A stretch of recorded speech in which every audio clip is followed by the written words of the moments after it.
Atlanta, GA. A first and final face-off between Georgia Senate candidates Friday night ended with each man hoping it was enough to bring undecided voters into their corners to avoid a runoff.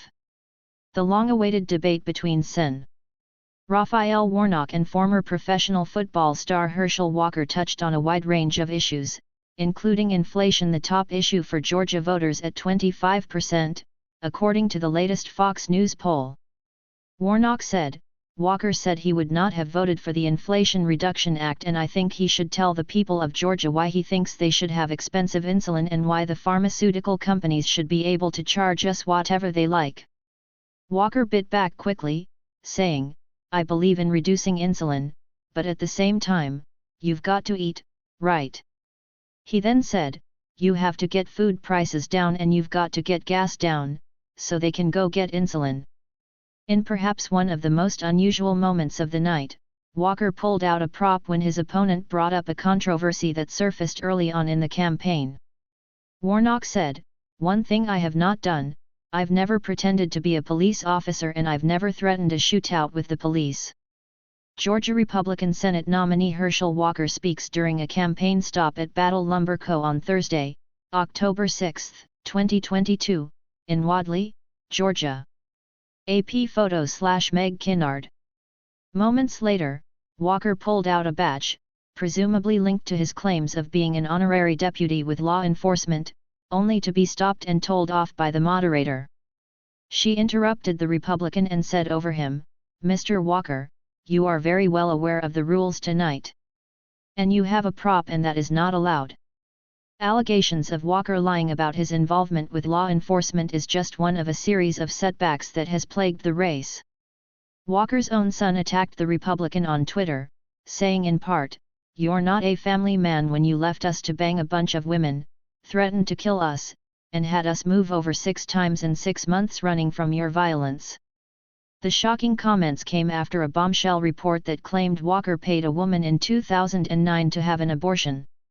The latest controversy came up in Friday's debate, where Walker repeated that the claim is a lie and that he would be a senator that protects life.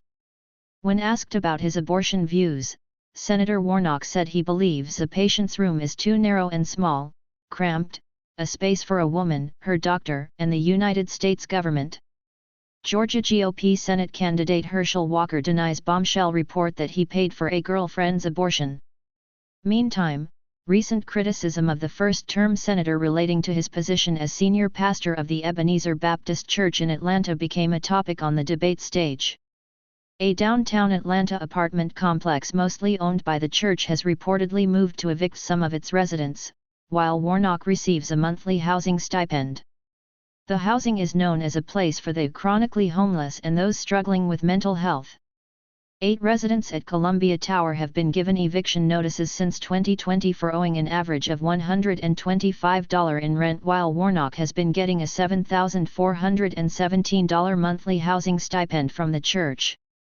When Walker said during the face-off that tenants are currently being evicted, Warnock jumped in, saying, "We have not evicted those people." He also called out Walker for those allegations, calling him desperate. Anytime a candidate would stoop to the level of trying to sully the name of Martin Luther King Jr.'s church and John Lewis Church, you know, that's a desperate candidate, said Warnock. Apartment owned by Warnock's church evict homeless tenants while senator receives hefty housing stipend. Despite the recent controversies for both candidates, Georgia voters appear to be unmoved. The latest Fox News poll released in late September has Warnock with 46% while Walker trails at 41%. But the numbers remain virtually unchanged from July, where Warnock kept 46% and Walker came in at 42%. The change is insignificant, with the poll's margin of error coming in at +3. With 13% of Georgia voters undecided, Friday's debate was a high-stakes opportunity for both candidates to try and round up more supporters to avoid a runoff. When each man was asked about the 2024 elections, the responses were starkly contrasting. Warnock appeared to dodge the question on whether he would support President Biden if he ran in 2024, saying, "I have not spent a minute thinking about what politicians should run for what in 2024. The people of Georgia hired me to represent them regardless of who's in the White House. Meantime, Walker made no hesitation when saying he would support former President Trump if he ran in 2024. He also said, "President Trump, as my friend has nothing to do with that he's my friend. I won't leave my allies," which is what Senator Warnock and Joe Biden did in Afghanistan. It's a theme Walker seemed to keep during the hour-long debate, tying Warnock to Biden, saying, Warnock said he was going to Washington to represent Georgia. He went to Washington to represent Joe Biden. That's the reason we're in the mess we're in today.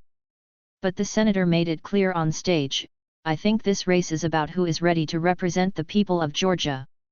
And I'm thinking about them every single day."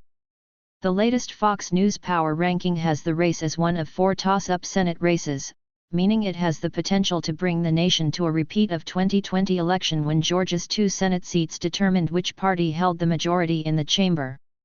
While the Walker campaign didn't put out a statement immediately after the debate, the Georgia Republican Party did.